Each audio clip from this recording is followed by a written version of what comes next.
아따 주인님들, 오늘도 잘 지내셨소? 춘심이가 또 재미나게 들려드릴 이야기가 있으니께 얼른 앉으시고 귀 쫑긋 세워두소. 그 해봄, 가뭄은 유난히도 지독했답니다.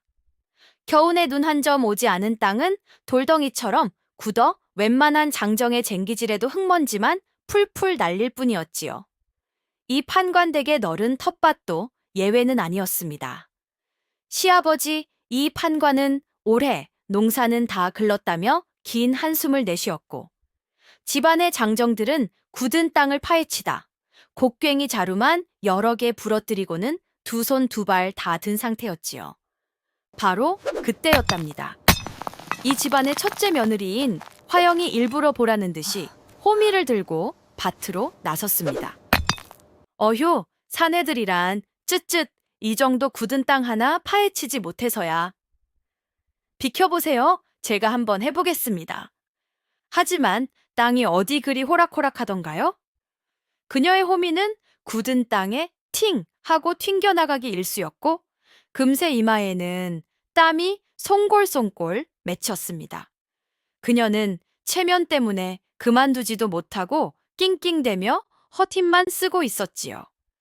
그 광경을 툇마루에 앉아 무심코 바라보던 이가 있었으니 바로 이 집안의 둘째 며느리 해월이었습니다. 집안에서는 늘 어수룩하고 답답한 사람 취급을 받고 있었지요. 해월은 잠시 고개를 갸웃거리더니 조용히 밭으로 걸어갔습니다. 그리고는 낑낑대는 형님 화영의 옆에 쪼그려 앉아 아무 말 없이 맨손으로 굳은 땅바닥을 짚어보았지요. 그녀가 손가락으로 땅을 꾹 누르자 딱딱하던 흙이 마치 두부처럼 스르르 파이는 것이 아니겠소. 해월은 흙의 결을 따라 몇 번 손가락을 놀리더니 이내 메마른 흙덩이 하나를 툭 하고 가볍게 떼어냈습니다. 그리고는 아무 생각 없다는 듯 무심하게 한마디를 툭 던졌습니다. 형님, 흙은 그렇게 파는 것이 아니옵니다. 결을 따라 숨구멍을 먼저 내주어야 하는 법인데. 낑낑대던 화영의 얼굴이 잘 익은 홍당무처럼 시뻘겋게 달아올랐지요. 자신은 호미로도 파지 못하는 땅을 저 볼품없는 동서가 맨손으로, 그것도 흙 파는 법을 훈수까지 두며 가볍게 파헤쳤으니 이보다 더 큰 모욕이 어디 있겠소이까. 내년이 감히 나를 가르치려 들어. 화영은 분노에 차 소리쳤지만 해월은 그저 어수룩하게 웃어 보일 뿐이었습니다. 시아버지 이 판관은 멀리서 이 기묘한 광경을 아주 흥미로운 눈으로 지켜보고 있었답니다. 이 집안의 두 며느리 화영과 해월은 태생부터 그릇이 다른 사람들이었답니다. 첫째 며느리인 화영은 한양에서도 손꼽히는 명문 사대부 집안의 여식이었습니다. 그녀는 어릴 적부터 귀한 사람은 흙을 만져서는 안 된다는 가르침 속에서 고이고이 자라왔지요. 그녀의 자랑은 아름다운 외모와 비싼 비단옷, 그리고 우리 아버님께서 우리 집안이 하며 늘 입에 달고 사는 그녀의 쟁쟁한 집안 배경이었습니다. 그런 그녀의 눈에 동서가 된 해월은 그야말로 눈엣가시 같은 존재였습니다. 둘째 며느리 해월은 저 멀리 오랑캐들이 득실거리는 삭막한 북방 국경지대의 이름 없는 몰락한 무관 집안의 딸이었습니다. 그녀는 혼인할 때 변변한 혼수품 하나 없이 몸만 덜렁 시댁에 들어왔지요. 외모 또한 어떠한가. 화영이 화려하게 핀 모란꽃 같다면 해월은 길게 핀 이름 모를 들풀과도 같았습니다. 체격은 왜소했고 오랜 북방 생활에 피부는 거칠었으며 말수는 지독하리 많지 적어 하루 종일 입을 떼는 일이 거의 없었지요. 어휴, 저 촌뜨기, 저런 것을 내 동서라고, 집안 망신이다, 망신. 화영은 사사건건 해월을 트집 잡아 괴롭혔습니다. 해월이 방을 쓸면 북방 오랑캐처럼 힘만 세서 먼지만 날린다. 고 타박했고, 밥을 지으면 천한 것 입맛이라 밥이 거칠기 짝이 없다고 핀잔을 주었지요. 그녀는 집안의 모든 힘들고 굳은 일을 교묘하게 해월에게 떠넘겼습니다. 무거운 장독대를 닦는 일, 차가운 냇가에서 얼음 깨고 빨래하는 일, 밤늦도록 길쌈하는 일까지. 해월은 새벽부터 밤늦게까지 쉴 틈 없이 몸을 움직여야만 했습니다. 하지만 해월은 그런 형님의 모진 구박에 단 한 번도 싫은 내색을 하거나 대꾸하는 법이 없었습니다. 그녀는 그저 묵묵히 소처럼 우직하게 자신에게 주어진 모든 일을 해낼 뿐이었지요. 그녀의 그런 무저항적인 태도는 오히려 화영을 더욱더 기고만장하게 만들었습니다. 전능하고 어수룩한 것이 제 분수를 아는구나. 집안의 다른 사람들 또한 권세 있는 첫째 며느리의 눈치를 보며 은근슬쩍 해월을 무시하고 따돌리기 시작했습니다. 그러면 주인님들, 이제부터 이 춘심이가 우리 해월아 씨의 진짜 정체에 대해 살짝 귀띔을 해드리겠나이다. 그녀가 어찌하여 저리도 묵묵히 모든 구박을 감내하고 있었는지 그 비밀스러운 사연을 말이오. 해월은 본디 저리도 왜소하고 어수룩한 여인이 아니었답니다. 그녀가 태어나고 자란 북방 국경지대는 1년 내내 삭풍이 몰아치고 언제 오랑캐들이 쳐들어올지 모르는 아주 험하고 위험한 곳이었지요. 그녀의 아버지는 대대로 그곳에서 나라의 국경을 지켜온 뼈대 있는 무관이었습니다. 하지만 그는 아들 없이 딸인 해월만을 두었지요. 그는 딸을 연약한 교수로 키우고 싶지 않았습니다. 이 험한 세상에서 제 몸 하나쯤은 스스로 지킬 수 있는 강인한 사람으로 키우고 싶었지요. 그는 어린 해월에게 글 대신 칼을, 수놓기 대신 활쏘기를 가르쳤습니다. 해월은 아버지의 기대를 저버리지 않았지요. 그녀는 또래의 사내 아이들보다 훨씬 더 뛰어난 재능을 보였습니다. 그녀의 작은 몸 안에는 선조들로부터 물려받은 천부적인 무인의 피가 흐르고 있었던 것입니다. 10살이 되던 해에는 이미 웬만한 사내와 팔씨름을 하여 지지 않았고 15이 되던 해에는 달리는 말 위에서 활을 쏘아 백보 밖에 관역을 마칠 정도의 신궁이 되었습니다. 그녀의 아버지는 그녀에게 화려한 검술보다는 실전에서 살아남을 수 있는 생존 기술과 맨손으로 적을 제압하는 무서운 권법을 집중적으로 가르쳤다고 합니다. 하지만 그녀의 가문은 한순간에 몰락하고 말았습니다. 강직했던 그녀의 아버지가 조정에 부패한 권력 다툼에 휘말려 억울한 누명을 쓰고 파직을 당했던 것입니다. 모든 것을 잃은 아버지는 세상을 떠나기 전 딸에게 마지막 유언을 남겼지요. 해월아, 이 험한 세상에서 여인이 무예를 할 줄 안다는 것은 약이 아니라 독이 될 수도 있다. 부디 너의 그 힘을 아무에게도 드러내지 말거라. 그저 평범한 여인으로 조용하고 평온하게 너의 삶을 살아가거라. 해월은 아버지의 그 유언을 가슴 깊이 새겼습니다. 그녀는 자신의 모든 과거와 자신의 무서운 힘을 철저히 숨기기로 결심했지요. 그 후 그녀는 인연이 닿아 이 판관댁의 둘째 아들인 선준과 혼인을 하게 되었습니다. 그녀의 남편, 선준은 비록 몸은 병약했지만 마음만은 누구보다 따뜻하고 어진 사람이었지요.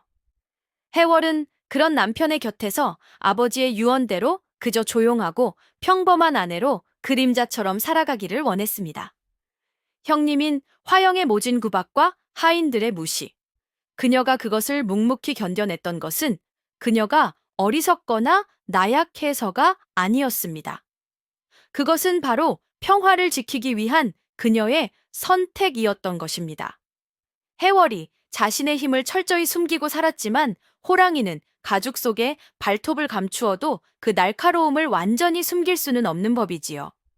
그녀의 일상 속에서는 때때로 그녀의 비범함을 의심케 하는 아주 사소하고 기이한 일들이 종종 벌어지곤 했답니다. 어떤 날은 시아버지 이 판관이 한양에서 아주 귀한 명마 한 피를 선물 받아왔습니다. 그 말은 성질이 어찌나 사나운지 마구간에 그 어떤 마부도 감히 길들이지 못하고 뒷발질에 채여 나뒹굴기 일쑤였지요. 온 집안이 그 사나운 말 때문에 골머리를 앓고 있을 때 해월이 조용히 마구간으로 들어갔습니다. 그녀는 말에게 다가가 아무 말 없이 그저 부드러운 손길로 말의 콧잔등을 몇 번 쓰다듬어 주었을 뿐입니다. 그러자 거짓말처럼 그토록 사납게 날뛰던 말이 순한 양처럼 그녀의 손길에 얌전히 머리를 맡기는 것이 아니겠소. 그녀는 마치 오랜 친구를 대하듯 말의 귓가에 무언가 속삭이더니 가볍게 말의 등 위로 올라탔습니다. 그리고는 채찍질 한 번 없이 이랴 하는 나직한 한마디로 그 사나운 말을 온전히 자신의 의지대로 움직이게 만들었지요. 이 기이한 광경을 담 너머로 엿보던 마을 사람들은 모두 입을 떡 벌리고 계집이 말의 혼을 빼놓는 요술이라도 부린 것이 아닌가 하며 수군거렸다고 합니다. 이러한 사소한 기행들은 꼬리에 꼬리를 물고 집안의 하인들 사이에서 그리고 마을 사람들 사이에서 하나의 전설처럼 비밀스럽게 퍼져나갔습니다. 둘째 며느리는 사실 사람이 아니라 여우가 둔갑한 것이라더라. 아니다, 곰의 힘을 가진 장사라더라 하는 식의 허무맹랑한 소문들이었지요. 하지만 사람들은 그저 재미있는 이야기거리로만 여길 뿐 누구 하나 그 소문을 진지하게 믿는 사람은 없었습니다. 오직 단 한 사람, 시아버지 이 판관만이 이러한 소문들을 허투루 듣지 않고 날카로운 눈으로 며느리의 진짜 정체를 아주 조금씩 꿰뚫어 보고 있었을 뿐입니다. 해월에 숨겨진 힘에 대한 기이한 소문들이 퍼져나가는 동안에도 형님, 화영의 그녀를 향한 시기와 질투는 조금도 사그라들 줄을 몰랐답니다. 아니, 오히려 더욱더 활활 타오르고 있었지요. 화영은 자신의 동서가 소처럼 튼튼하고 병치레 한 번 없는 것이 못마땅해 견딜 수가 없었습니다. 화영 자신은 어려서부터 귀하게만 자라 바람만 조금 불어도 콜록거리기 일쑤였고 굳은 일이라도 조금 할라치면 허리가 아프다, 머리가 아프다, 엄살을 부리기 바빴지요. 그런 그녀의 눈에 새벽부터 밤늦게까지 온갖 굳은 일을 도맡아 하면서도 단 한 번도 지친 기색을 보이거나 아프다는 소리 한 번 하지 않는 동서의 모습이 얄밉다 못해 징그럽게까지 느껴졌던 것입니다. 어휴, 저 무소해 같은 것, 저녀는 필시 뼛속까지 천한 무수리의 피가 흘러 고된 것을 고된 줄도 모르는 게야. 쯧쯧. 화영의 질투가 극에 달한 것은 바로 그녀의 남편, 즉 이 집안의 장남이 동서인 해월을 칭찬하는 말을 하면서부터였습니다. 어느 날 저녁 온 가족이 모인 밥상에서 장남이 무심코 말했지요. 참으로 몸이 건강하여 보기 좋소. 내 아내도 아우를 좀 본받아 기운을 차렸으면 좋으련만. 그 순수한 칭찬 한마디에 화영의 얼굴이 시뻘겋게 달아올랐습니다. 감히 내 서방이 나를 저 촌뜨기 동서와 비교를 해? 그날 밤 화영은 남편과 크게 다투었습니다. 당신 눈에는 저 무식하고 소처럼 튼튼하기만 한 계집이 나보다 더 낫게 보인단 말이오. 그녀는 자신의 열등감을 애꿎은 동서를 향한 증오로 풀어냈습니다. 그래, 어디 한번 보자. 내년에 그 무소해 같은 몸이 과연 어디까지 버틸 수 있는지. 그날 이후 화영의 구박은 더욱더 교묘하고 잔인해졌습니다. 그녀는 일부러 한겨울의 해월에게 얼음장 같은 냇가에서 밤새도록 빨래를 하도록 시켰고 한여름 뙤약볕에서는 물 한 모금 주지 않고 밭에 김을 매도록 했습니다. 하지만 해월은 그 모든 학대를 또다시 묵묵히 견뎌냈습니다. 며느리들 사이에 차가운 기류를 시아버지 이 판관이 어찌 모를 리 있었겠소이까. 그는 더 이상 이 갈등을 방치해서는 안 되겠다고 생각했지요. 또한 둘째 며느리 해월의 그 기이한 힘의 정체를 자신의 눈으로 직접 확인하고 싶다는 마음도 있었습니다. 그는 마침내 꾀를 하나 냈습니다. 그는 집안의 연례 행사인 가족 활쏘기 대회를 예년보다 조금 앞당겨 열기로 한 것입니다. 모두 듣거라. 며칠 뒤 뒷산의 활터에서 우리 집안의 단합을 위한 활쏘기 대회를 열 것이다. 두 아들과 며느리들은 모두 참석하여 그동안 갈고 닦은 솜씨를 뽐내도록 하여라. 이 판관의 그 갑작스러운 제안에 가장 기뻐한 사람은 바로 첫째 며느리 화영이었습니다. 그녀의 아버지는 한양에서도 이름난 명궁이었고 그녀 자신도 어릴 적부터 아버지에게 활쏘기를 배워 웬만한 산에 못지않은 솜씨를 가지고 있었기 때문이지요. 잘 되었다. 이번 기회에 저 무식한 북방 촌뜨기에게 양반가의 교양이 무엇인지를 똑똑히 보여주리라. 활이라는 것은 힘으로 쏘는 것이 아니라 격식과 품위로 쏘는 것이라는 것을.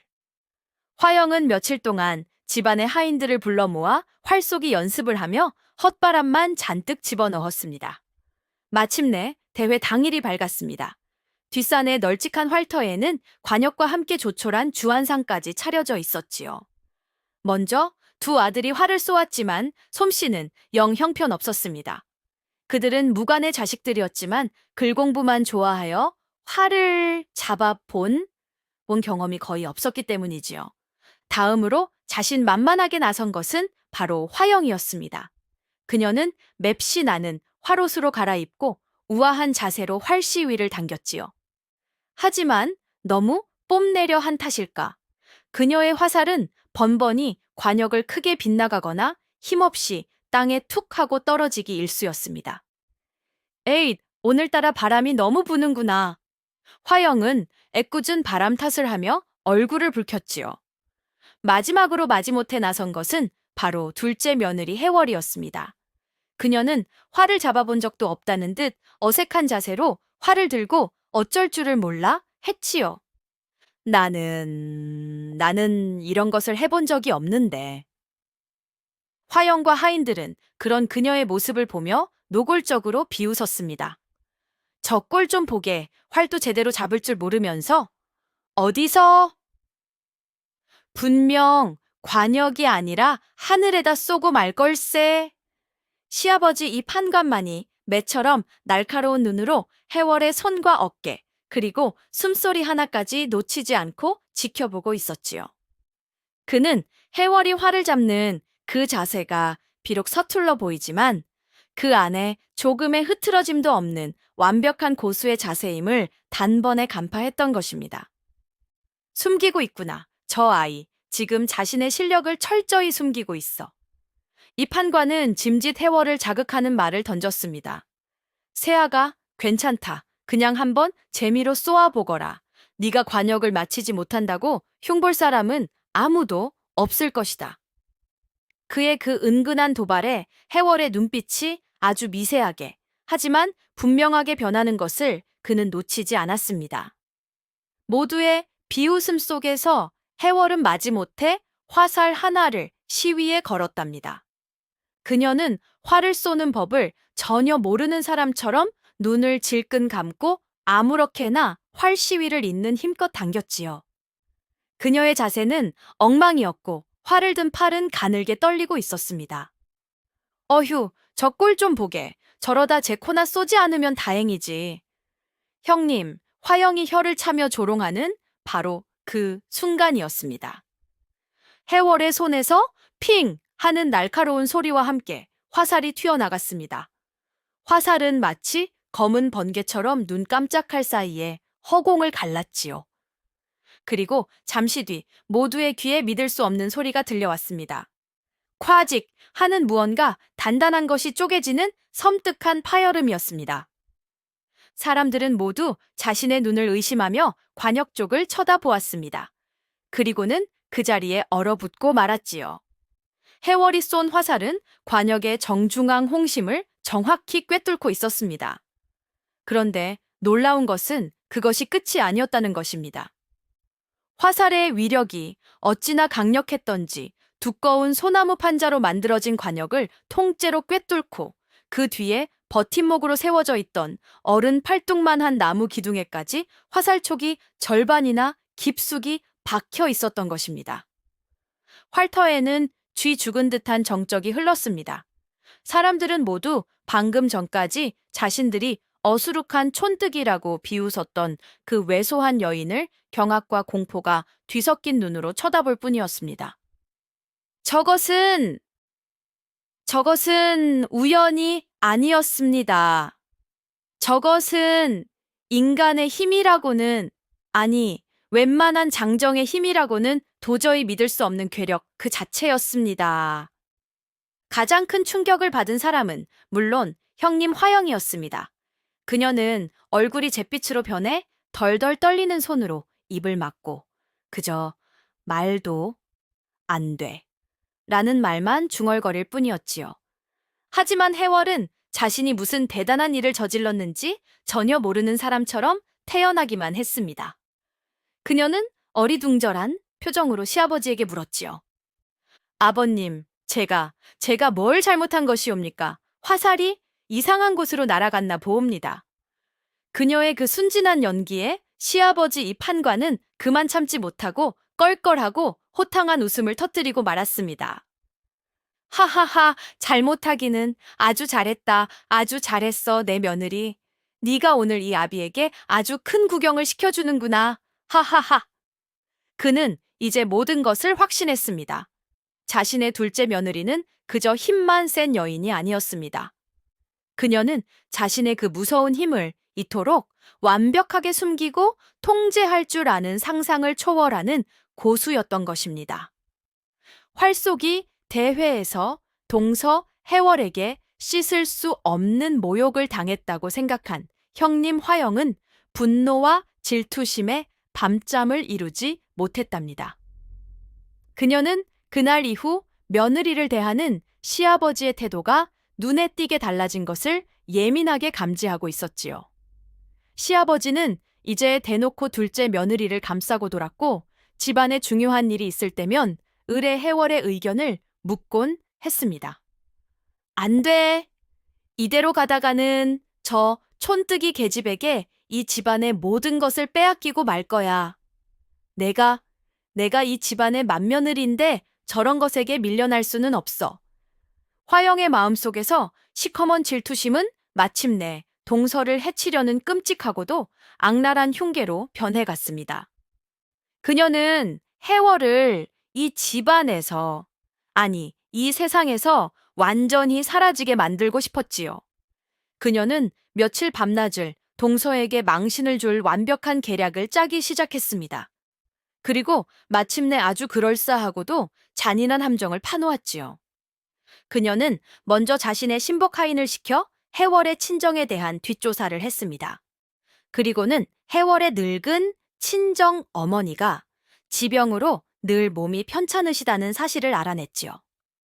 화영은 회심의 미소를 지었습니다. 그녀는 자신의 방에 틀어박혀 해월의 친정 오라비의 글씨체를 흉내내어 가짜 서신 한 통을 작성했습니다. 사랑하는 누이 해월에게 어머님의 병세가 갑자기 위독해지셨다. 아무래도 이번 고비를 넘기시기 어려울 듯하니 이 서신을 받거든. 즉시 집으로 와 어머니의 마지막 임종이라도 지켜다오. 그것은 너무나도 그럴싸한 거짓 서신이었습니다. 그녀는 그 서신을 마치 해월의 친정에서 보낸 것처럼 위장하여 해월에게 전달했습니다. 서신을 받아든 해월은 얼굴이 하얗게 질려 그 자리에서 털썩 주저앉고 말았지요. 어머니! 어머니께서 위독하시다고? 그녀는 한시라도 빨리 친정으로 달려가고 싶었지만 시댁의 허락 없이는 함부로 집을 나설 수가 없는 몸이었습니다. 바로 그때 화영이 걱정하는 척 다정한 얼굴로 그녀에게 다가왔습니다. 아이고 동서, 어쩌면 좋으냐. 어머니의 일인데 어찌 지체할 수 있겠어. 시아버님께는 내가 잘 말씀드릴 테니 동서는 어서 빨리 길을 떠나게. 허나 지금 가마를 부르고 하면 시간이 너무 지체될 터이니. 화영은 말을 이었습니다. 그녀의 목소리는 꿀처럼 달콤했지만 그 안에는 뱀의 독이 숨겨져 있었지요. 저 뒷산 고개를 넘어가면 친정으로 가는 지름길이 있다더구나. 그 길로 가면 반나절은 좋게 시간을 벌 수 있을 걸세. 부디 몸 조심해서 어서 다녀오게나. 그녀가 말한 그 뒷산 고개는 평소에도 인적이 드물어 맹수가 출몰하고 심지어는 흉악한 산적대가 들끓기로 악명 높은 죽음의 길이었던 것입니다. 화영의 흉계는 바로 이것이었습니다. 해월을 그 위험한 산길로, 그것도 야심한 시각에 홀로 보내 산적의 손에 죽게 만들거나 혹은 겁탈이라도 당하게 하여 다시는 이 집안에 발을 붙이지 못하게 만들려는 참으로 끔찍한 속셈이었지요. 하지만 어머니의 위독 소식에 이성을 잃은 해월은 형님의 그 검은 속내를 전혀 눈치채지 못했습니다. 그녀는 그저 고맙습니다, 형님. 정말 고맙습니다. 하며 눈물을 흘릴 뿐이었지요. 어머니가 위독하다는 거짓 서신에 감쪽같이 속아 넘어간 해월은 그 길로 칠흑 같은 어둠을 뚫고 문제의 그 뒷산 고개를 넘기 시작했답니다. 그녀의 마음은 오직 위독한 어머니를 만나야 한다는 초조함과 슬픔으로 가득 차 있었지요. 그녀의 뒤를 아무도 모르게 밟고 있는 두 개의 그림자가 있었으니 하나는 동서가 산적의 손에 비참한 최후를 맞이하는 꼴을 제 눈으로 직접 확인하고 싶어 몰래 뒤를 밟은 형님 화영이었고, 다른 하나는 며느리의 그 갑작스러운 한밤중 외출이 아무래도 석연치 않아 남몰래 그녀를 뒤따라 나선 시아버지 이 판관이었습니다. 해월이 험한 산길을 반쯤 넘어 가장 깊고 으슥한 골짜기에 다다랐을 때였습니다. 갑자기 칠흑 같은 어둠 속에서 수십 개의 횃불이 마치 도깨비불처럼 일제히 피어오르며 그녀의 앞길을 가로막았습니다. 개섰거라 계집, 횃불 아래로 험상궂은 얼굴에 칼과 몽둥이를 든 10여 명의 산적들이 그 흉측한 모습을 드러냈습니다. 그들은 이 산을 근거지로 삼아 지나가는 나그네들을 약탈하고 살인까지 서슴지 않는 악명 높은 산적떼였지요. 산적 두목으로 보이는 애꾸눈 사내가 음흉한 미소를 지으며 해월의 앞으로 다가왔습니다. 허허, 이 깊은 밤에 어여쁜 토끼 한 마리가 제 발로 호랑이 굴에 걸어 들어왔구나. 내년 가진 것을 모두 내놓고 순순히 우리 형님들의 밤 시중을 들겠느냐? 아니면 이 자리에서 뼈도 못 추리고 죽어가겠느냐? 산적들은 희희낙낙하며 더러운 손으로 해월을 덮치려 했습니다. 멀리서 이 광경을 지켜보던 형님 화영은 자신의 계략이 완벽하게 성공했음을 깨닫고 쾌감에 찬 비열한 미소를 지었지요. 그래, 저렇게 저 더러운 산적 놈들의 손에 처참하게 짓밟히고 죽어버려라. 시아버지 이 판관은 경악을 금치 못했습니다. 그는 당장이라도 뛰쳐나가 며느리를 구하고 싶었지만 늙은 그의 몸으로는 저 수많은 산적들을 당해낼 재간이 없었지요. 그는 절망감에 마른 침을 삼키며 그저 상황을 지켜볼 수밖에 없었습니다. 모두가 이제 저 가녀린 여인의 운명은 끝났다고 생각하는 바로 그 순간이었습니다. 산적들에게 둘러싸인 해월의 반응이 너무나도 이상했기 때문입니다. 그녀는 비명을 지르거나 울며 애원하기는커녕 오히려 자신을 둘러싼 산적들을 아주 차갑고도 무심한 눈으로 하나하나 뜯어보고 있었지요. 그녀의 눈빛에는 두려움이라고는 눈꼽만큼도 찾아볼 수 없었습니다. 오히려 상대를 압도하는 서늘하고도 기묘한 기세가 뿜어져 나오고 있었지요. 애꾸눈 산적 두목이 그녀의 그 당돌한 눈빛에 잠시 주춤하는 사이 해월이 마침내 무거운 입을 열었습니다. 너희들이 살 수 있는 마지막 기회를 주겠다. 그녀의 목소리는 평소의 그 어눌한 말투가 아니었습니다. 그것은 얼음장처럼 차갑고 강철처럼 단단한 전혀 다른 사람의 목소리였습니다. 지금 당장 내 앞에서 사라진다면 목숨만은 살려주지. 허나 끝까지 어리석은 짓을 하겠다면. 그녀의 입가의 핏빛처럼 붉은 섬뜩한 미소가 피어올랐습니다. 너희는 오늘 지옥을 구경하게 될 것이다. 해월의 그 당돌하고도 섬뜩한 경고의 산적들은 잠시 어리둥절한 표정을 짓더니 이내 배를 잡고 포복절도 하기 시작했답니다. 푸아하하, 저 계집이 지금 뭐라고 짓거리는 것이냐? 지옥을 구경하게 될 거라고? 아이고 배야, 우리가 아니라 내년이 오늘 밤 지옥을 구경하게 생겼는데 애꾸는 산적 두목이 눈물을 닦으며 칼을 빼들었습니다. 그래, 좋다. 내년에 그 맹랑한 혓바닥을 내가 먼저 잘라주마. 그가 흉악한 기세로 해월에게 달려드는 바로 그 순간 해월의 몸이 마침내 움직였습니다. 그 광경을 어찌 묘사해야 좋을지 이 춘심이의 입담으로는 도저히 다 표현할 수가 없을 지경이랍니다. 그녀의 움직임은 인간의 것이라고는 도저히 믿을 수가 없는 것이었습니다. 그녀는 마치 바람처럼 연기처럼 사라지는가 싶더니 눈 깜짝할 사이에 산적 두목의 등 뒤에 유령처럼 나타나 있었습니다. 그리고 그녀의 손에는 어느 틈에 꺾었는지 단단한 참나무 가지 하나가 날카로운 칼처럼 들려 있었지요. 크헉, 산적 두목은 비명 한 번 제대로 지르지 못했습니다.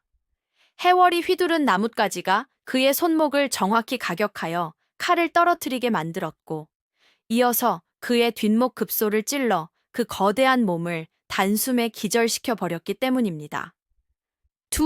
두목! 부두목이 쓰러지는 것을 본 나머지 산적들은 경악을 금치 못했습니다. 그들은 그제야 자신들이 지금 평범한 여인을 상대하고 있는 것이 아님을 깨달았지요. 전연, 죽여라! 산적들이 공포심을 감추기 위해 더욱더 흉악한 기세로 사방에서 동시에 덮쳐왔습니다. 하지만 그 순간 해월은 더 이상 순박하고 어수룩한 시골 며느리가 아니었습니다. 그녀는 아버지에게 물려받은 북방의 실전무예로 단련된 무서운 인간 병기였지요.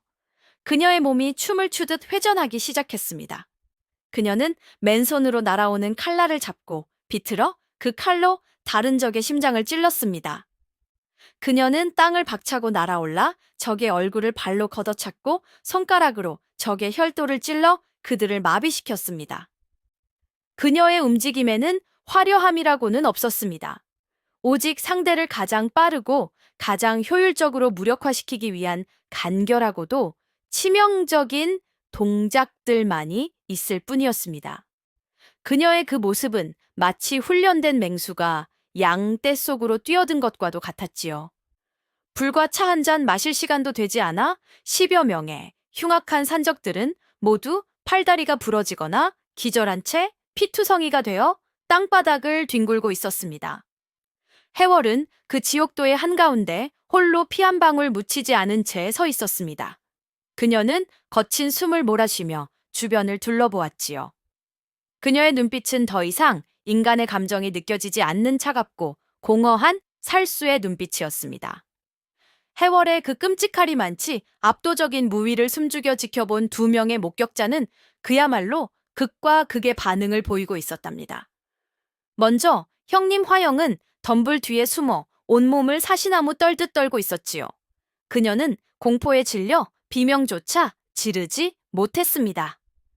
그녀의 눈앞에 펼쳐진 광경은 그녀의 상식과 이해의 범주를 완전히 벗어난 것이었습니다. 저것은 인간이 아니야. 요물이야. 귀신이야. 자신이 그토록 무시하고 핍박했던 그 어수룩하고 왜소한 동서가 사실은 저런 무서운 괴물이었다니. 그녀는 만약 해월이 자신의 흉계를 눈치채고 저 무서운 힘을 자신에게 돌린다면 어떻게 될 것인가를 상상하며 공포에 질려 그 자리에서 오줌을 지릴 지경이었습니다. 반면 또 다른 목격자인 시아버지. 이 판관은 나무 뒤에 몸을 숨긴 채 전혀 다른 감정에 휩싸여 있었지요. 그의 입은 경악으로 벌어져 있었지만 그의 눈은 평생 처음 보는 귀한 보석이라도 발견한 듯 경이로움과 희열로 번뜩이고 있었습니다. 저 몸놀림, 저 기세, 저것은 10년 전 북방의 국경을 뒤흔들었던 전설적인 무관의 비기가 아니고 무엇인가? 그렇다면 저 아이는 이 판관은 마침내 모든 조각을 맞출 수 있었습니다. 다음 날 시아버지 이 판관은 아무 일도 없었다는 듯 평소와 같이 서재에서 책을 읽고 있었답니다. 하지만 그의 머릿속은 온통 며느리 해월에 대한 생각으로 가득 차 있었지요. 그는 밤새 한숨도 자지 못하고 고민했습니다. 며느리의 그 엄청난 비밀을 어떻게 처리해야 할 것인가? 그는 먼저 큰 며느리 화영부터 처리하기로 했습니다. 동서에게 끔찍한 흉계를 꾸민 그 악랄함을 더 이상 묵과할 수 없었고, 또한 며느리의 비밀을 알고 있는 그녀를 이대로 놔두는 것은 위험천만한 일이었기 때문입니다. 그는 화영을 자신의 서재로 조용히 불러들였지요. 화영은 밤새 공포에 떨다 뜬 눈으로 밤을 새운 터라 얼굴이 반쪽이 되어 있었습니다. 그녀는 시아버지 앞에 죄인처럼 고개도 들지 못하고 엎드렸지요. 네, 동서는 어찌 되었느냐? 이 판관이 차갑게 물었습니다. 화영은 덜덜 떨며 차마 거짓말을 하지 못하고 어젯밤에 있었던 일을 더듬거리며 고하기 시작했습니다. 하지만 동서가 산적을 물리쳤다는 믿을 수 없는 부분은 빼고 그저 산적을 만나 어찌 되었는지 생사를 알 수 없사옵니다. 라고 둘러댈 뿐이었습니다. 그녀의 그 가증스러운 거짓말에 이 판관은 싸늘한 미소를 지었습니다. 그는 짐짓 슬프고도 안타까운 목소리로 그녀에게 거짓말을 했지요. 그래, 나도 방금 관아로부터 소식을 들었다. 내 동서가 간밤에 흉악한 산적의 손에 끔찍한 죽임을 당했다는구나.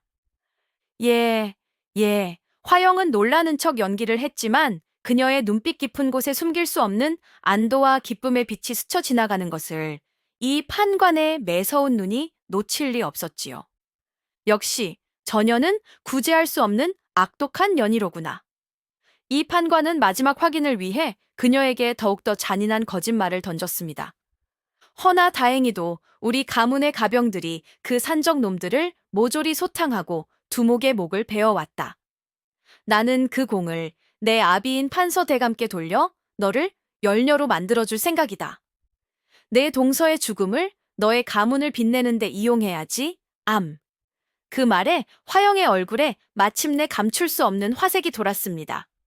잘 되었다. 눈에 가시 갔던 동서도 사라지고 나는 열려문까지 받게 되다니. 화영이 시아버지의 그 달콤한 거짓말에 속아 감사 인사를 올리려던 바로 그 순간이었답니다. 서재의 문이 벌컥 하고 열렸습니다. 그리고 그곳에는 죽었다던 둘째 며느리 해월이 상처 하나 없이 멀쩡한 모습으로 얼음장처럼 차가운 표정을 한 채 서 있었습니다. 그녀의 손에는 웬 묵직한 자루 하나가 들려 있었지요. 동서, 네가 어찌? 화영은 마치 죽은 귀신이라도 본 사람처럼 얼굴이 하얗게 질려 말을 더듬었습니다. 해월은 아무런 대답도 없이 방 안으로 성큼성큼 걸어 들어왔습니다.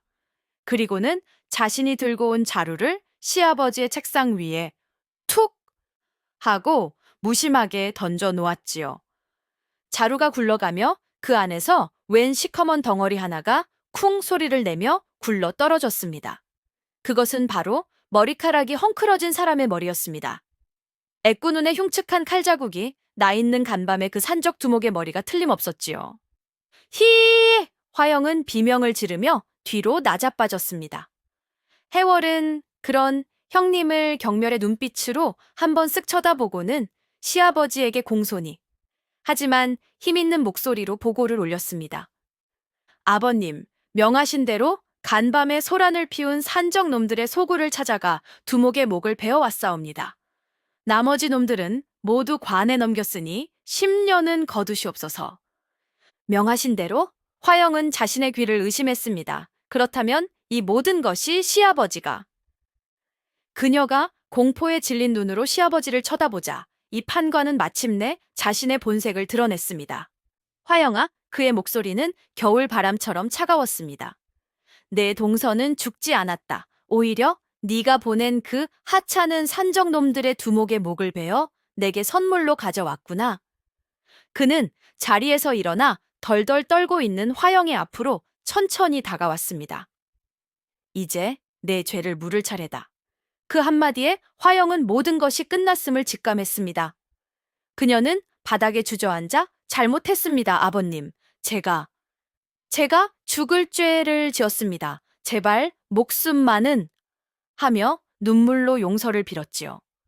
하지만 이 판관의 마음은 이미 얼음장처럼 차갑게 식어 있었지요.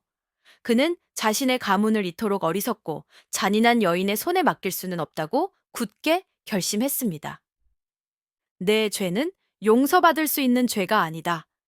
이 판관은 냉정하게 그녀의 최후를 선고했습니다. 너는 더 이상 이 집안의 며느리가 아니다. 네, 너의 목숨까지는 거두지 않겠다. 허나 내 모든 것을 챙겨 이 집을 떠나거라. 다시는 내 눈앞에 나타나지 말거라. 가문에서의 파문. 그녀는 이제 남편에게도 친정에도 기댈 곳 없는 외로운 신세가 되어 평생을 손가락질 받으며 살아가야 하는 운명에 처한 것입니다. 결국 화영은 그날 오후 자신이 시집 올 때 가져왔던 화려한 옷가지와 폐물들을 챙겨 눈물을 흘리며 정든 시댁의 대문 밖으로 쫓겨나고 말았답니다. 그녀가 떠나던 날 집안의 그 누구도 그녀를 배웅해주지 않았다고 하지요. 그렇게 교만하고 허영심 많던 첫째 며느리는 자신의 어리석은 질투심 때문에 모든 것을 잃고 비참한 최후를 맞이하게 되었습니다. 이 사건 이후 집안의 권력 구도는 완전히 둘째 며느리인 해월을 중심으로 재편되기 시작했습니다. 이 판관은 온 집안 사람들을 불러 모아 엄숙하게 선언했습니다. 모두 듣거라. 오늘부터 이 집안의 모든 안살림은 둘째 며느리인 해월에게 맡길 것이다. 해월의 말은 곧 나의 말이니 너희는 모두 새로운 안주인을 정성을 다해 섬기도록 하여라. 만약 토를 달거나 불복하는 자가 있다면 그 또한 이 집안에 발을 붙이지 못할 줄 알아라. 시아버지의 그 파격적인 결정에 하인들은 모두 경악을 금치 못했지만 감히 누구 하나 반대하는 자는 없었지요. 그들은 이미 해월이 가진 그 상식을 초월하는 힘과 시아버지의 절대적인 신임을 똑똑히 보았기 때문입니다. 하루아침에 구박받던 천덕꾸러기에서 이 집안의 실질적인 안주인으로 신분이 급상승하게 된 해월. 그녀는 그저 묵묵히 자신에게 주어진 새로운 운명을 담담하게 받아들일 뿐이었습니다. 그리고 그녀에게는 곧 단순히 집안 살림을 돌보는 것을 넘어 훨씬 더 중요하고 막중한 임무가 주어지게 된답니다. 이 판관의 집에는 대대로 집안을 지켜온 수십 명의 가병들이 있었습니다. 하지만 평화로운 시절이 오래 계속되면서 그들은 무예 훈련을 게을리하고 그저 술이나 마시며 세월을 보내는 오합지졸로 전락한 지 오래였지요. 이 판관은 바로 이 오합지졸들을 며느리 해월에게 맡겼습니다. 세아가 네가 오늘부터 이자들의 군기를 바로잡고 다시 쓸만한 군사로 만들어 다오. 네 아버지께 배운 그 실전 무예를 이들에게 가르쳐 주었으면 한다. 그의 그 파격적인 명령에 가병들은 모두 코웃음을 쳤습니다. 뭐요? 저 계집이 우리를 가르친다고? 사내 대장부들이 어찌 계집의 밑에서 훈련을 받는단 말이오. 그들은 노골적으로 해월을 무시하고 훈련에 불참하며 반항하기 시작했지요. 그들의 반항이 극에 달하던 어느 날 해월이 말없이 훈련장의 커다란 바위 앞으로 걸어갔습니다. 그 바위는 장정 서너 명이 달라붙어야 겨우 움직일 수 있는 거대한 바위였지요. 해월은 아무 말 없이 그 바위를 한 손으로 가볍게 들어 올렸습니다. 그리고는 마치 종이 뭉치를 던지듯 수십 보 밖으로 휙 하고 던져버렸지요. 그 광경을 본 가병들은 모두 입을 떡 벌리고 그 자리에 얼어붙고 말았습니다. 해월은 얼음장처럼 차가운 눈으로 그들을 쏘아보며 나직이 말했습니다. 내 방식에 불만 있는 자가 또 있느냐? 그날 이후 집안에서 해월에게 감히 계집이라며 대드는 자는 단 한 명도 없게 되었다고 합니다. 해월의 훈련 방식은 혹독하고 무자비했습니다. 그녀는 한양의 무예 교관들처럼 화려한 검술이나 격식 있는 창술을 가르치지 않았습니다. 그녀는 오직 북방의 험한 전쟁터에서 살아남기 위한 실전 기술만을 가르쳤지요. 맨손으로 적을 제압하는 법, 지형 지물을 이용해 함정을 파는 법, 그리고 동료가 쓰러졌을 때 서로를 지키고 함께 싸우는 전우회를 가르쳤습니다. 처음에는 불평하던 가병들도 해월의 그 압도적인 실력과 공평하고 사심 없는 지도력에 점차 감화되어 그녀를 진심으로 따르고 존경하게 되었지요. 몇 달이 채 지나지 않아 이 판관댁의 오합지졸 가병들은 그 어떤 광운보다도 더 용맹하고 일사불란하게 움직이는 최전개 부대로 다시 태어나게 되었습니다. 해월이 집안의 숨은 실력자로 자리매김하고 몇 해의 세월이 평화롭게 흘렀을 무렵이었답니다. 잠잠하던 북방의 국경 지대가 다시 시끄러워지기 시작했습니다. 굶주림에 지친 북방 오랑캐들이 식량을 약탈하기 위해 틈만 나면 국경을 넘어와 노략질을 일삼는다는 흉흉한 소문이 한양에까지 들려왔지요. 처음에는 그저 작은 소란이려니 했습니다. 하지만 오랑캐들의 기세는 날이 갈수록 더욱더 대담하고 흉포해졌지요. 그들은 마침내 국경의 수비대를 격파하고 거대한 군대를 이루어 남쪽을 향해 파죽지세로 밀고 내려오기 시작했습니다. 조정에서는 급히 군대를 보냈지만 평화에 젖어 있던 관군은 실전 경험이 풍부한 오랑캐들의 상대가 되지 못했습니다. 관군은 연전연패를 거듭했고 오랑캐들은 닥치는 대로 마을을 불태우고 백성들을 죽이며 남하를 계속했지요. 마침내 그 끔찍한 전화의 그림자가 이 판관과 해월이 사는 평화롭기만 하던 그 마을에까지 드리워지게 되었습니다. 오랑캐다, 오랑캐들이 쳐들어온다. 어느 날 아침 마을의 파수꾼이 피를 토하는 심정으로 외쳤습니다. 저 멀리 수백, 아니 수천은 좋게 되어 보이는 오랑캐 기병들이 시커먼 먼지 구름을 일으키며 마을을 향해 달려오고 있었던 것입니다. 마을은 순식간에 공포와 아수라장으로 변했습니다. 관군은 이미 패퇴하여 뿔뿔이 흩어진 뒤였고 마을을 지켜줄 사람은 아무도 없었지요. 이제 다 죽었구나. 어서 짐을 싸서 도망가야 한다. 사람들은 공포에 떨며 살 길을 찾아 뿔뿔이 흩어지려 했습니다. 마을은 풍전등화의 위기에 놓인 것입니다. 시아버지 이 판관은 급히 가병들을 소집하여 결사항전의 태세를 갖추었지만 수십 명에 불과한 가병들로는 저 수천의 오랑캐 기병들을 막아낼 수 없다는 것을 잘 알고 있었지요. 그의 얼굴에도 절망의 빛이 짙게 드리워졌습니다. 모두가 이제 끝이라고 체념하고 있을 바로 그 순간이었습니다. 어디선가 모두 제자리를 지키시오 하는 낭랑하고도 힘있는 여성의 목소리가 울려 퍼졌습니다. 그곳에는 이 집안의 둘째 며느리 해월이 조금의 두려움도 없는 굳건한 표정으로 서 있었습니다. 모두가 공포에 떨고 있을 때 홀로 당당하게 나선 해월의 모습은 그야말로 압도적이었답니다. 그녀는 장수들이 입는 무겁고 거추장스러운 갑옷 따위는 입고 있지 않았습니다. 그녀는 그저 평소에 입던 바티를 할 때 입는 질기고 편한 무명, 치마 저고리 차림 그대로였습니다. 그녀의 손에는 날카롭게 벼려진 칼이나 긴 창이 들려 있지 않았습니다.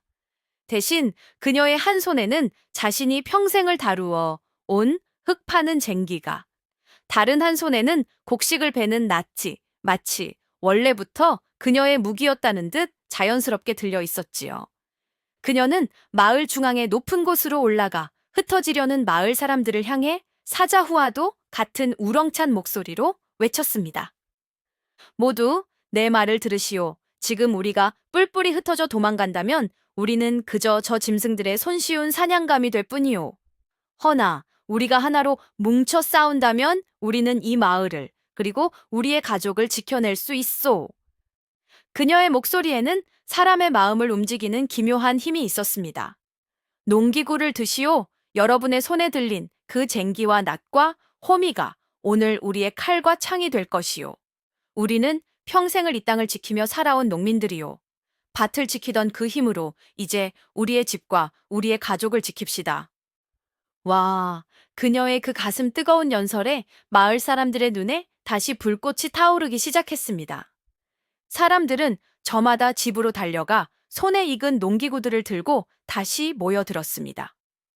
해월은 이제 한 명의 뛰어난 지휘관이 되었습니다.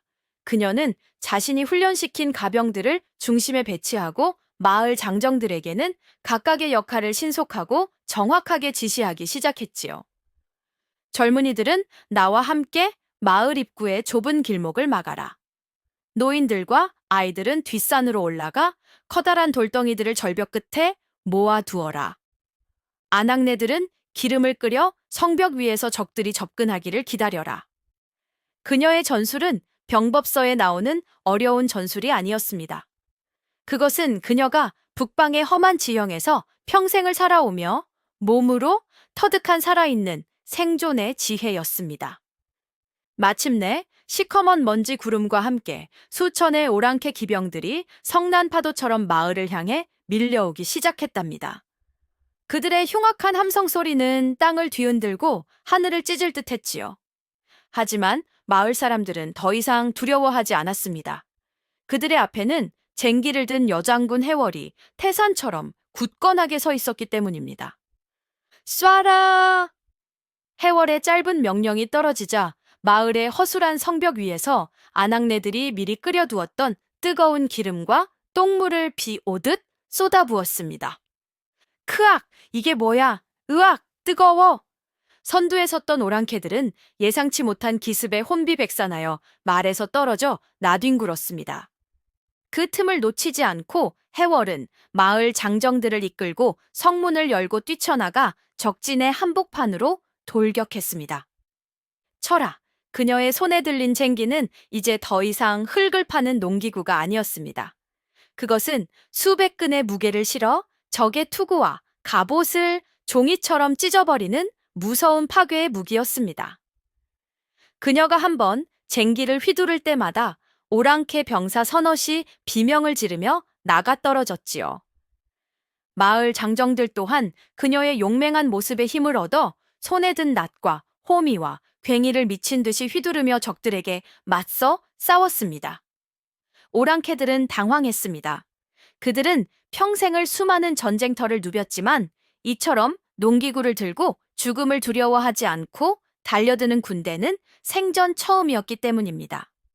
그들이 우왕좌왕하는 사이 뒷산의 절벽 위에서 마을의 노인들과 아이들이 미리 준비해 두었던 거대한 돌덩이들을 굴려 내리기 시작했습니다. 수백 개의 돌덩이가 천둥 같은 소리를 내며 오랑캐들의 후방 부대를 덮쳤고 그들의 진영은 완전히 무너져 내리고 말았습니다. 마침내 그녀는 오랑캐 두목의 앞에 섰습니다. 오랑캐 두목은 자신의 눈앞에 나타난 쟁기를 든 이 왜소한 여인을 믿을 수 없다는 눈으로 쳐다보았지요. 그리고 그것이 그가 본 마지막 광경이었습니다. 해월이 휘두른 쟁기가 그의 머리 위로 무자비하게 떨어져 내렸습니다. 두목을 잃은 오랑캐들은 전의를 완전히 상실하고 귀신이다. 저 계집은 사람이 아니라 귀신이다. 하며 혼비백산하여 꽁무니를 빼고 도망치기 시작했지요. 쟁기를 든 한 시골 며느리가 수천의 오랑캐의 대군을 물리쳤다는 그 믿을 수 없는 소식은 바람을 타고 순식간에 온 나라에 퍼져나갔답니다. 패잔병들을 수습하여 전열을 가다듬고 있던 관군의 장수들은 처음에는 그 소식을 믿지 않았지요. 웬 허무맹랑한 소리냐. 계집 하나가 수천의 기병을 물리쳤다니 말이 되는 소리를 하거라. 하지만 그들이 직접 전쟁터의 참상을 확인하고 마을 사람들로부터 해월의 신기에 가까운 활약상을 전해 듣고는 경악을 금치 못했습니다. 이 놀라운 소식은 마침내 한양의 궁궐에까지 전해졌습니다. 임금님께서는 나라를 구한 그 용맹한 여장부를 직접 치하하기 위해 그녀를 궁궐로 불러들이라는 어명을 내렸지요. 며칠 뒤 해월은 시아버지 이 판관과 남편 선준과 함께 난생 처음으로 한양 땅을 밟게 되었습니다. 임금님 앞에 선 해월은 여전히 화려한 비단옷이 아닌 평소에 입던 소박한 무명옷 차림 그대로였습니다. 그녀는 조금의 교만한 기색도 없이 그저 묵묵히 임금의 처분을 기다릴 뿐이었지요. 임금님께서는 그런 그녀의 당당하고도 겸손한 모습에 깊은 감명을 받으셨습니다. 그대의 공은 실로 이 나라를 구한 1등 공신이라 할 만하다. 내 그대에게 의성 부인이라는 벼슬을 내리고 그대가 평생을 편히 살 수 있는 막대한 재산을 하사하겠노라. 또한 그대의 뛰어난 무예를 높이사 그대를 이 나라의 장군으로 삼아 국방을 맡기고 싶으니 부디 내 제안을 받아주겠는가. 임금의 그 파격적인 제안에 함께 자리한 모든 신하들이 경악을 금치 못했습니다. 여인의 몸으로 장군이라니. 그것은 조선 역사상 단 한 번도 없었던 파격적인 대우였지요. 모두가 그녀가 당연히 그 제안을 받아들일 것이라 생각했습니다. 하지만 해월의 대답은 또다시 모두의 예상을 뛰어넘는 것이었답니다. 그녀는 임금 앞에 공손히 그러나 단호하게 엎드렸습니다. 성은이 망극하옵니다 전하. 헌 그 과분한 명을 감히 받을 수가 없사옵니다. 어찌하여 그러느냐? 는 그저 제 가족과 제 이웃을 지키고 싶었을 뿐인 평범한 안악이옵니다. 화려한 궁궐이나 살벌한 전쟁터가 아니오라. 저의 지아비와 시아버님을 모시고 밭을 가는 저의 집이옵니다. 부딘이 평범한 며느리로 아내로 살아갈 수 있도록 허락하여 주시옵소서. 그녀의 그 소박하고도 진심 어린 대답에 임금님께서는 다시 한번 그녀의 그 큰 그릇에 감탄하시고 마지못해 그녀의 뜻을 존중해 주셨다고 합니다. 임금의 큰 상을 받고 다시 고향 마을로 돌아온 해월은 정말로 이전과 똑같은 평범한 며느리의 삶으로 돌아갔답니다. 그렇게 해월은 평생을 나라를 구한 여장군과 밭을 가는 평범한 현모양처라는 두 개의 이름을 동시에 자신의 삶 속에 아름답게 담아내며 살아갔습니다. 그리고 그녀의 이야기는 세월이 흘러 하나의 위대한 전설이 되었지요. 사람들은 그녀를 역사상 가장 힘이 세고 가장 용맹하며 동시에 가장 현명하고 겸손했던 현모양처로 기억했습니다. 그리고 그녀의 이야기는 대대로 이 땅의 모든 이들에게 한 가지 소중한 가르침을 전해주었습니다. 진정한 힘이란 높은 벼슬이나 날카로운 칼에 있는 것이 아니라 자신의 터전을, 자신의 가족을 지키고자 하는 그 평범하고도 숭고한 마음에 있다는 것을. 그리고 그 마음만 있다면 한 자루의 낡은 쟁기만으로도 세상을 구원할 수 있다는 것을 말입니다. 자, 주인님들, 오늘 춘심이가 들려드린 쟁기지라는 며느리의 이야기는 여기까지랍니다. 부디 주인님들께서도 저 해월 아씨처럼 자신의 자리에서 묵묵히 세상을 이롭게 하는 위대한 영웅으로 살아가시기를 이 춘심이가 간절히 바라겠소이다. 다음에 또 재미난 이야기 보따리 들고 찾아뵙겠습니다. 고맙소이다.